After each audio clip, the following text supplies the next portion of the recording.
Hello and welcome to YHM Community. Today we're talking all about exercise in pregnancy. What's safe, what's not safe, what should I be doing, what should I be avoiding, and everything else you need to know about how to exercise safely during pregnancy, including the benefits and everything else as well. So my name's Nicola, I'm a midwife, I'm a yoga teacher specialising in pregnancy and postnatal yoga, and I'm also a birth educator, so I teach one-to-one birth preparation courses via Zoom too. More on that later. For now, let's dive straight into the topic today, exercise in pregnancy. So the first thing is there are loads of benefits to exercising in pregnancy. So all women, if you can, should be doing some form of exercising during your pregnancy. And the reasons for that is there's lots of health benefits for you and for your baby and for your overall pregnancy too. So it can help you have a more comfortable pregnancy, a more comfortable and shorter labour as it prepares your body for labour, and also a quicker recovery once you've had your baby too. So there's many benefits to exercising in pregnancy. So now you might ask, well, when should I be exercising in pregnancy? How frequency, what trimester, etc, etc. So the first thing is if you can, a tiny, even a small amount of exercise every day is brilliant. That might be a short 10-minute walk, a bit of pregnancy yoga, etc, etc. It doesn't have to be a full, 45 minutes or an hour-long class. But of course, that's not possible for everybody. Not everyone has the time in their day, or maybe doesn't want to exercise every day. So if that's the case, then try and choose an amount that's good for you and works with your schedule and other priorities, etc. So it might be that you choose to exercise 3 times a week or 4 times a week, whatever it is. And it's really important to actually try and make a plan. So if we plan something and we make a goal that we'll exercise, for example, 4 times a week, 5 times a week, whatever it is, and the activities we're going to do, we're much more likely to do it than if we kind of wing it and kind of set a loose goal that we'll exercise in pregnancy. Before we know it, we're 40 weeks and maybe we've done 2 or 3 exercise classes in our whole pregnancy. And I will be making really soon a YHM wellbeing planner to be able to plan these things about your exercise in pregnancy. So if you'd like that, then please sign up to my newsletter. The link is down below and you will receive that in your inbox, your wellbeing planner of how you can then schedule your exercise every week into your working week too. So the next thing is what level do you exercise at during pregnancy? Should you only be doing walking or really low impact exercise, or can you go more strenuous? So the answer to that will really depend on what you've been doing outside your pregnancy. So what I'll ask is do a quick assessment to yourself and say, okay, what is my current fitness level like? Again, no judgment. And also, how often was I exercising before? What's my previous exercise experience?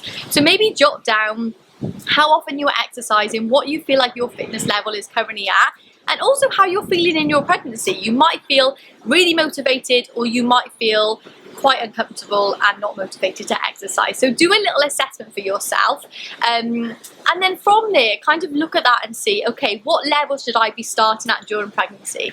So as an example, if you were not exercising before pregnancy at all, start slow. Start with doing 10-15 minutes of exercise, gentle low impact exercise, so things like walking, a little bit of swimming, a little bit of pregnancy yoga, a low level.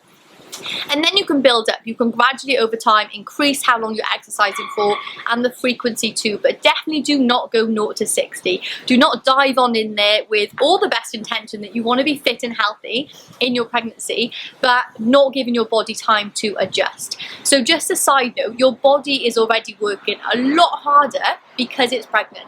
So even your cardiovascular system is working an extra about 40% capacity during your pregnancy. So you might find that even things you were doing before feel a lot harder now, and you're getting breathless more easier. That is a natural thing that happens during pregnancy. So number 1 is assess your level. If you were already exercising, so maybe you were already exercising quite frequently and maybe you're quite fit and healthy, then you're okay to maintain that exercise in pregnancy as long as it's not too strenuous. And there are a few other things that I'll go through later in this video. But the general rule of thumb is try to be able to exercise at a level that you can maintain a conversation as you're exercising. That's a general rule of thumb for exercise in pregnancy. You don't want to be pushing your body to the limit and pushing too hard in pregnancy, because like I said, your body is working so much harder by being pregnant. There's lots of extra pressure on your organs. Your heart is working much harder during your pregnancy, so please be mindful of that. Okay, so next is, what exercise should I be doing, what's good, and what should I be avoiding? So things that are really good and healthy during your pregnancy is things like walking is brilliant, and that's a good low impact exercise for everybody. Pregnancy yoga, I'm biased, I'm a pregnancy yoga teacher, but I'll just wait for that lovely motorbike to go past. Pregnancy yoga is fantastic for your health in your pregnancy and for your baby too. Taking time to connect and move in a lovely way that should feel good for you. Aid comfort, help prepare your labour. I could go on all day because that's kind of my forte, but you get the message. Pregnancy yoga is really good for you during pregnancy. And of course I have this YouTube channel which has so many free yoga classes, pregnancy yoga classes.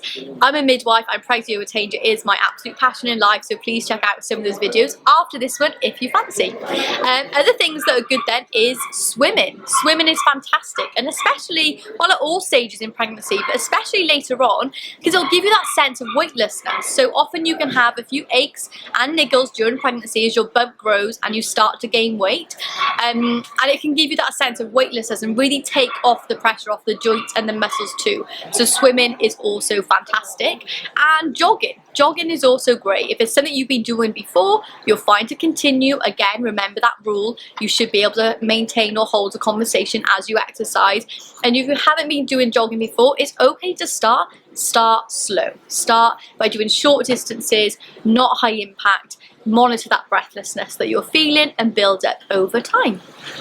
Okay, so the next thing is then, if you're going to exercise classes, then make sure you let the instructor know that you're pregnant. So the best thing you can do, to be honest, is go to things that are pregnancy specific. So things like pregnancy yoga or an aerobics class for pregnant women, aquanatal, for example, for pregnancy, etc., etc., because then that instructor is fully qualified to modify the exercise that is safe for you and your pregnancy. I know that's not always possible, and again, it depends on maybe what your own kind of knowledge and ability to modify your practice during your pregnancy is. So if they're not pregnancy qualified, still let them know you're pregnant and have a discussion between you to make sure it's safe for you to continue with that exercise that day. Okay, and the next thing is please make sure that you do a thorough warm-up and a thorough cool down too, before and after any exercise that you do. So this is always important, and I think this is often overlooked generally with exercise in not warming up and not cooling down, but it's really important to do, especially during pregnancy, so you're properly easing your body into the exercise and allowing it to cool down, because especially if you're doing more things like jogging, for example, an aerobics class, where your body's working at a slightly higher level, you don't want to not cool down and not stretch afterwards and then have aches and pains the next day. And you already might have some discomfort in pregnancy, so make sure you warm up and cool down too. Okay, things that you shouldn't do then. What should you be avoiding? What type of exercise and activities aren't great for pregnancy? So there are a few. So the first one is when there's a high risk of falling. So of course this makes sense because of your bump. We want to protect that baby as much as possible. So if you have sports with a high risk of falling, so things like skiing, horse riding, gymnastics, anything really with a high risk of falling, please do a risk assessment, and it is best practice to avoid those types of activities during your pregnancy. The other things then, let's see, avoid risk of fallings. What else do we have? Contact sports, that's the next thing, sorry, contact sports. So things like rugby or ice hockey or football, judo, any contact sport, again, is best to avoid during your pregnancy, of course, to protect that bump as much as possible and minimise any risk to that bump during your pregnancy. Other things then, this one might be a little bit more unusual, but it might be your hobby or your passion, is scuba diving. So it's not recommended, well, it's advised, sorry, not to scuba dive during pregnancy, and that's because of decompression sickness and also gas embolization too, which you and your baby are not protected against during that pregnancy. So even if you've been scuba diving and you're very experienced before, we don't recommend scuba diving during pregnancy. And the last thing to avoid then is exercising at high altitude. So things like hiking, for example, at higher altitudes, we don't recommend because of the risk of altitude sickness, again for you and for your baby too. So as a general rule, they say about 2,500 meters above sea level. However, everyone will get affected differently at different altitudes, and it'll depend on how much before you were exercising at high altitudes and what kind of level your body is used to. So I would say just be really mindful of exercising or hiking at high altitudes during your pregnancy, and avoid exercising at higher altitudes too, to minimize that risk of altitude sickness as well. So that's the kind of don'ts of exercise in pregnancy. And the last do then, I guess, is something we should all be doing every single day. Really important is pelvic floor exercises. These are so important to do during your pregnancy. And I have a video, I'll put the link up here, all about pelvic floor exercises in pregnancy and beyond, how to do them, how often, etc, etc, everything you need to know, but they're really important to do during pregnancy. So start doing those today. If you're unsure of how to do them, that is totally normal, then give that video a little watch and start to add those into your exercise regime too. So I hope you found this video useful. In summary, I guess, exercise is really beneficial during pregnancy. Try to make a plan of how many times you're going to exercise a week and what kind of activities you would like to do, and you're much more likely to stick to it.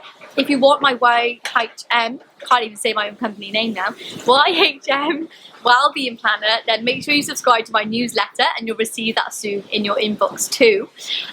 There's lots of benefits to exercise. Try to fit in as much as you can, even if it is a short walk around the block per day, which takes 10 minutes. It will all help during your pregnancy too. So if you have found this video useful, I really hope you have, then please give it a cheeky like just down below. And also hit that big fat red juicy subscribe button too, also down below just here. And what that'll do is it'll help these videos reach more women. So I want to provide free pregnancy yoga and education videos to as much women as possible during pregnancy and beyond. That's my new goal in life that I've been doing now for a couple of years.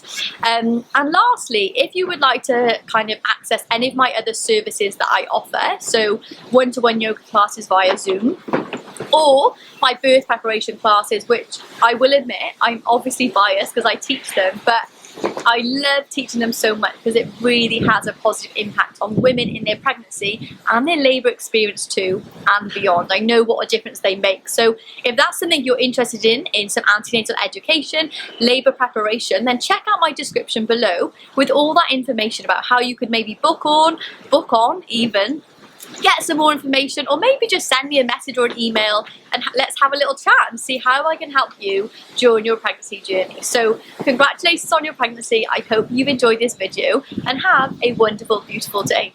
Namaste.